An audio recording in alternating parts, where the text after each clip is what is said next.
Dear student, in the last class we discussed about the circular motion and its kinematics portion, and also discussed the all parameters involved in circular motion, just like the parameters involved in rectilinear motion. Today I am here to explain all the kinematical equation of circular motion, just like the linear motion. Also make a comparative analysis between the circular motion and rectilinear motion. Just look at the board.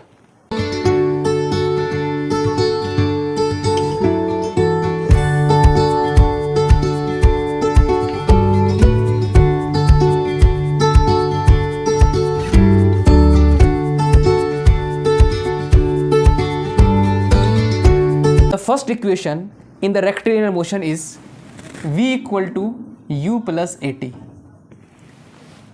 and in the circular motion omega naught equal to omega plus alpha t. You all know this parameter. This is the final velocity, initial velocity, acceleration and time.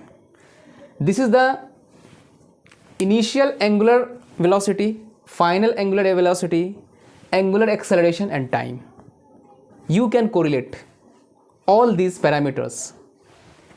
The second equation is S equal to ut plus half at square, and here the second equation delta theta equal to omega naught into t plus half alpha into t square. The second equation, delta theta means angular displacement, also this is the angular displacement. And third equation is v square equal to u square plus 2as, and here omega square equal to omega naught square plus 2 alpha into delta theta. So first, how this equation came? Just we need to derive all these equation by the use of differentiation and integration. Just look at the board. Just we want to derive the first equation of circular motion, omega naught equal to omega plus alpha t, and the for your kind information, all these equations are used if and only if the angular acceleration of circular motion is constant. If angular acceleration is not constant, you cannot apply this equation directly. Then we take the help of calculus like differentiation and integration. We cannot use directly this equation in case of varying angular acceleration. Now I am here to derive the first three equation of circular motion. Just look at the board. The first equation is omega naught equal to omega plus alpha t. We can tell you the significance, meaning of all these letters. Omega naught equals to initial angular velocity, omega equal to final angular velocity, alpha equal to angular acceleration, or time equal to time taken by the particle, and duration of the particle in which you want to calculate, you want to make calculation. So first look at the board. I want to derive this equation. The first equation omega naught equal to omega plus alpha t. How to derive it? We already discussed about the definition of angular acceleration. Angular acceleration means the rate of change of angular velocity with respect to time, because we want to take the help of integration. Now d omega equal to alpha dt, okay, taking integration both side. When t equal to 0, omega equal to omega naught means initial omega, and t equal to t, omega equal to omega means final omega. So d omega is integrated by omega and put the limit omega naught to omega, and here alpha t. Now by putting the limit, then we can simplify it omega minus omega naught equal to alpha t. Now we can write omega equal to omega naught plus alpha t.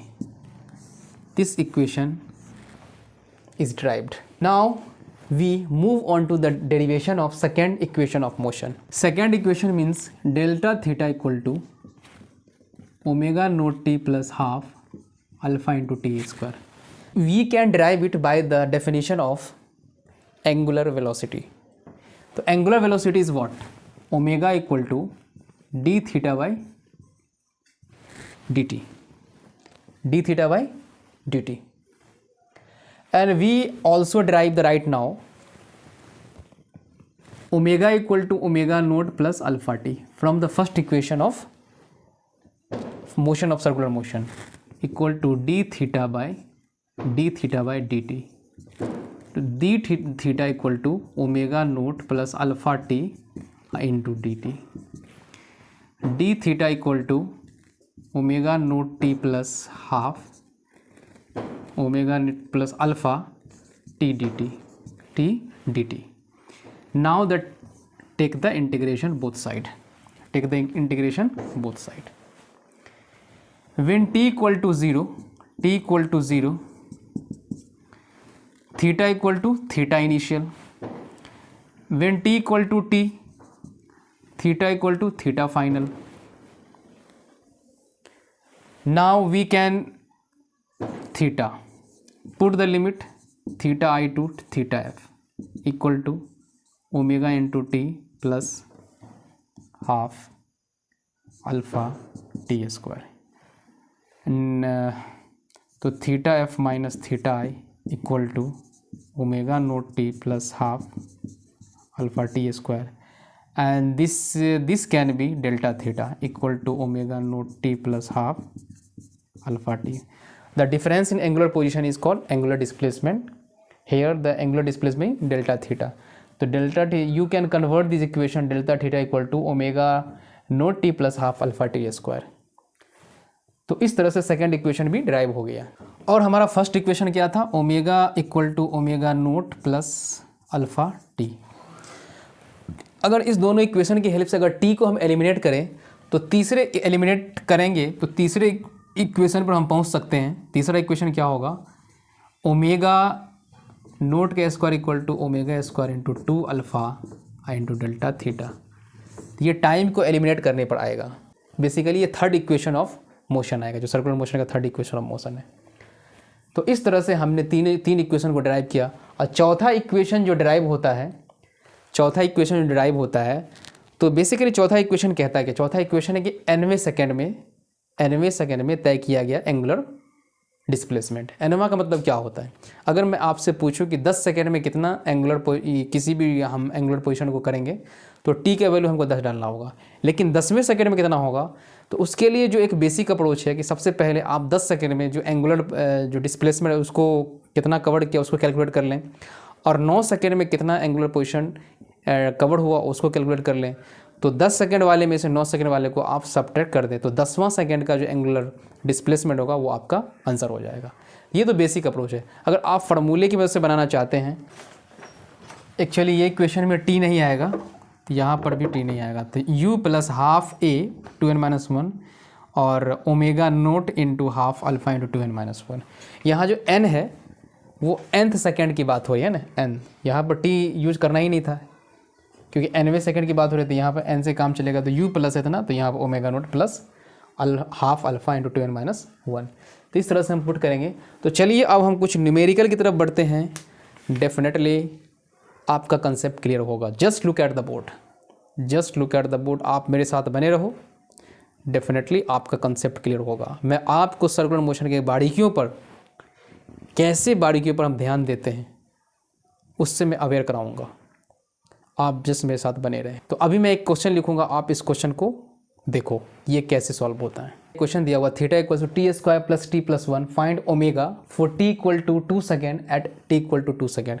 देखिए दोनों अलग अलग question है. यहाँ पर ये theta का value time के फंक्शन में दिया हुआ है, और जो यहाँ पर हमसे पहला क्वेश्चन पूछ रहा है ओमेगा का वैल्यू ओमेगा निकालना हमको at t equal to 2 second पे.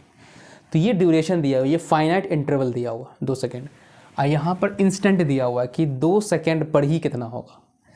तो इंस्टेंट में हम इंस्टेंटेनियस एंगुलर वेलोसिटी निकालेंगे, और यहाँ पर फाइनाइट ड्यूरेशन है तो हम निकालेंगे एवरेज एंगुलर वेलोसिटी. तो इसको कैसे निकालेंगे?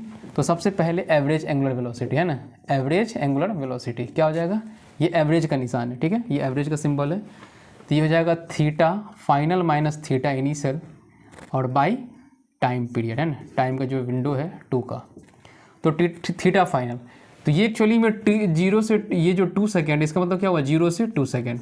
तो सबसे पहले यहाँ पर 0 को रिप्लेस करेंगे, थीटा जो फाइनल होगा वो 2 सेकेंड पर होगा और थीटा इनिशियल जो होगा 0 सेकेंड पर होगा। तो सबसे पहले हम जब यहाँ पर 2 पर रिप्लेस करेंगे तो ये हो जाएगा हमारा 2 2 जा 4 और प्लस 2 + 1 और माइनस, और जब यहाँ पर 0 रिप्लेस करेंगे हम तो ये हो जाएगा 0 + 0 + 1, है ना, -1 इक्वल टू जो टाइम का विंडो दिया हुआ है वो 2 सेकेंड है, तो 2 सेकेंड। तो ये कितना हो जाएगा हमारा 4 और +2 + 1 और -1, 1 से 1 तो कैंसिल हो गया, तो ये हो जाएगा हमारा 4 2 6 तो 2, तो 3 रेडियन पर सेकेंड, क्योंकि एंगुलर वेलोसिटी का जो यूनिट होता है रेडियन पर सेकेंड होता है, ठीक है। तो ये हमसे इनडायरेक्टली एवरेज एंगुलर वेलोसिटी पूछा जा रहा था, और ये हमसे पूछा जा रहा है इंस्टेंटेनियस, क्योंकि इंस्टेंट वो पूछ रहा है कि 2 सेकेंड पर ही कितना होगा। तो आपने इंस्टेंटेनियस का भी फॉर्मूला पढ़ा है, ओमेगा = dθ/dt, यानी कि हमको डिफ्रेंसिएशन करना पड़ेगा थीटा का टाइम के रिस्पेक्ट में। तो सबसे पहले चलो थीटा का डिफ्रेंसिएशन करते हैं टाइम के रिस्पेक्ट में। तो t² क्या हो जाएगा 2t, और t का क्या हो जाएगा 1 और 1 का क्या हो जाएगा 0। तो ये हो चुका है, और हमको t = 2 सेकेंड पे चाहिए। तो t = 2 सेकेंड पे जो ओमेगा होगा यहाँ पर 2 रिप्लेस कर देंगे और +1 = कितना हो जाएगा 5 रेडियन पर सेकेंड। तो ये 5 रेडियन पर सेकेंड हो जाएगा। इस तरह से हमारा ये क्वेश्चन सॉल्व हो गया। एक क्वेश्चन दिया हुआ है कि a fan was rotating at 120 rpm when it was switched off it takes 10 second to come to rest if the fan retards uniformly then find the number of rotation it takes. मतलब कह रहा है कि एक fan 120 rpm यानी कि rotation पर minute, 1 second 1 minute में 120 रोटेशन को कंप्लीट करता है।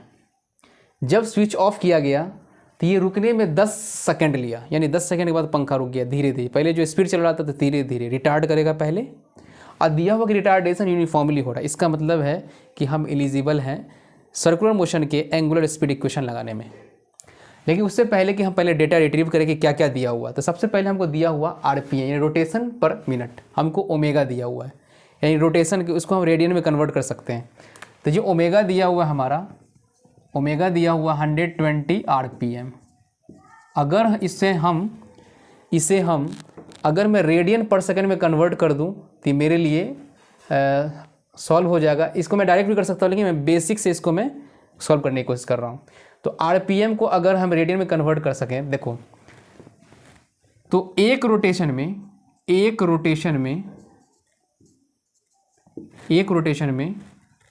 2 पाई रेडियन का एंगल बनाता है, 2 पाई रेडियन का एंगल बनाता है। तो 120 रोटेशन में कितना बनाएगा, यानी कि 2 पाई × 120 इक्वल टू जाएगा 240 पाई रेडियन पर मिनट। ये पर मिनट है, क्योंकि ये अगर मैं इसको फिर सेकेंड में कन्वर्ट कर दूं तो इसका मतलब है कि 240 पाई को हमें 1 मिनट में 60 सेकेंड, तो 60 से हमें डिवाइड करना पड़ेगा। तो ये कट जाएगा, तो 6 × 24 यानी कि 4 पाई रेडियन। अब ये पर सेकेंड में आ गया है, यानी कि 4 पाई। तो ओमेगा को जो वैल्यू आ गया रेडियन में 4 पाई रेडियन पर सेकेंड, यानी कि इतना rpm कन्वर्ट हो चुका है 4 पाई रेडियन पर सेकेंड में। इसमें टाइम दिया हुआ कितना टाइम में रुकता है, तो 10 सेकेंड।